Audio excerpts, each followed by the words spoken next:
Amit office के काम में बिजी था कि अचानक उसके मोबाइल फोन की घंटी बजी। अमित मोबाइल की स्क्रीन पर पूजा का नाम देखकर मुस्कुरा दिया और उसका दिल खुशी से उछल पड़ा।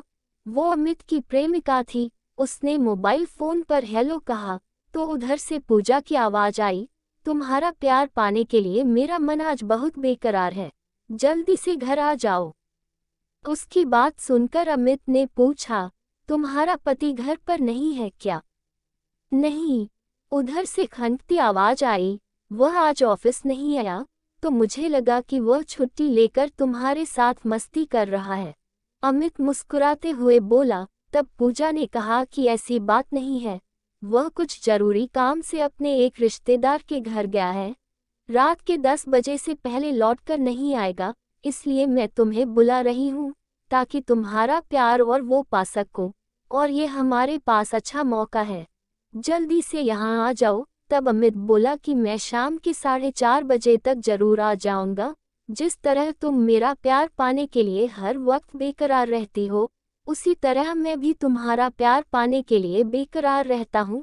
तुम्हारे साथ मुझे जो खुशी मिलती है, वैसी खुशी तो मुझे अपनी पत्नी से भी नहीं मिलती है। प्यार के समय वह एक बेजान की तरह चुपचाप पड़ी रहती है, जबकि तुम प्यार के हर लम्हे में खरगोश की तरह कुलाचे मारती हो। तुम्हारी इसी अदा पर तो मैं फिदा हूँ। थोड़ी देर तक कुछ और बातें करने के बाद अमित ने फोन काट दिया और अपने काम में लग गया। 4 बजे तक उसने अपना काम निपटा लिया और दफ्तर से निकल गया और पूजा के घर पहुंचा। उस समय शाम के लगभग 4 बज गए थे। पूजा भी उसका इंतजार कर रही थी। जैसे ही अमित ने दरवाजे की घंटी बजाई, पूजा ने झट से दरवाजा खोल दिया, मानो वह पहले से ही दरवाजे पर खड़ी होकर अमित का इंतजार कर रही थी। वे दोनों वो वाले प्यार की जल्दबाजी में इतने अधिक थे कि फ्लैट का मेन दरवाजा बंद करना भूल गए और झट से बेडरूम में चले गए। दोनों एक दूसरे के करीब आए तो अमित के साथ साथ पूजा भी बेकरार होती चली गई और अमित के साथ उछल कूद करने लगी। दोनों एक दूसरे के लिए ऐसे पागल हुए जा रहे थे कि मानो इन्हें आज पहली बार ऐसा मौका मिला हो। धीरे धीरे दोनों प्यार की मंजिल की तरफ बढ़ते चले गए। अभी वे दोनों मंजिल पर पहुंच भी नहीं पाए थे कि किसी की आवाज सुनाई पड़ी, ये सब क्या हो रहा है? वे दोनों घबरा गए और झट से एक दूसरे से अलग हो गए। अमित ने दरवाजे की तरफ देखा तो बौखला गया। दरवाजे पर पूजा का पति रवि खड़ा था। उसकी आंखों से उस समय अंगारे बरस रहे थे। तब उन दोनों को इस बात का एहसास हुआ कि उन्होंने दरवाजा बंद नहीं किया था। तभी पूजा ने झट से पलंग के किनारे रखे अपने कपड़े उठा लिए। अमित ने भी अपने कपड़े उठाने चाहे, मगर रवि ने उन्हें ऐसा करने नहीं दिया और रवि उनको सब तरह की गालियां देते हुए बोला, मैं चुप रहने वालों में से नहीं हूँ, अभी मैं आज पड़ोस के लोगों को बुलाता हूँ। तभी पूजा ने रवि के पैर पकड़ लिए और उसने गिड़गिड़ाते हुए कहा, प्लीज मुझे माफ कर दीजिए, अब ऐसी गलती कभी नहीं करूंगी। तब रवि ने कहा, मैं तुम्हें हरगिज माफ नहीं कर सकता। तुम तो कहती थी कि मैं कभी किसी पराये मर्द को अपना बदन छूने नहीं दूंगी, फिर अभी इसके साथ क्या कर रही थी? अब पूजा कुछ कहती उससे पहले रवि ने अमित से कहा, तुम तो अपने आप को मेरा अच्छा दोस्त बताते थे, यही है तुम्हारी दोस्ती कि अपने दोस्त की पत्नी के साथ ये सब करते हो और दोस्ती का दम भरते हो। मैं तुम्हें भी कभी माफ नहीं करूंगा। मैं अभी फोन करके तुम्हारी पत्नी को बुलाता हूँ, उसे भी तो पता चले कि उसका पति कितना घटिया इंसान है, दूसरे की पत्नी के साथ क्या करता है। प्लीज मुझे माफ कर दो, मेरी पत्नी को पूजा के बारे में पता चल जाएगा तो वह मुझे छोड़कर चली जाएगी। मैं कसम खाता हूँ कि अब तुम्हारी पत्नी के साथ कोई संबंध नहीं रखूंगा।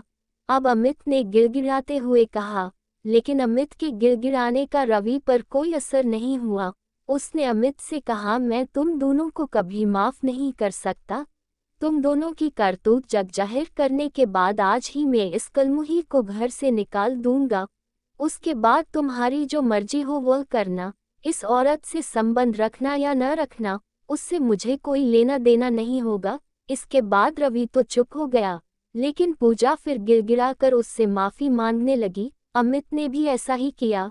रवि के पैर पकड़कर उससे माफी मांगते हुए कहा कि अगर वह उसे माफ नहीं करेगा तो उसके पास खुदकुशी करने के अलावा और कोई रास्ता नहीं रह जाएगा, क्योंकि वह अपनी पत्नी की नजरों में गिरकर नहीं जी पाएगा। आखिरकार रवि उन दोनों की बातों से पिघल गया।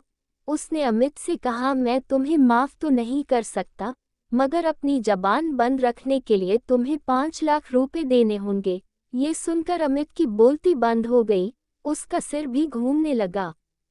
बात यह थी कि अमित की माली हालत ऐसी नहीं थी कि वह रवि को 5 लाख रुपए दे सके। उसे जितनी तनख्वाह मिलती थी उससे परिवार का गुजारा तो चल जाता था, मगर बचत नहीं हो पाती थी। तब अमित ने अपनी माली हालत के बारे में रवि को बताया, मगर वह नहीं माना। उसने कहा, तुम्हारी माली हालत से मुझे कोई लेना देना नहीं है। अगर तुम मेरा मुंह बंद रखना चाहते हो तो रुपए देने ही होंगे। अब अमित को समझ नहीं आ रहा था कि वह इस मुसीबत से कैसे निपटे। उसको चिंता में पड़ा देख पूजा उसके पास आकर बोली, तुम इतना सोच क्यों रहे हो?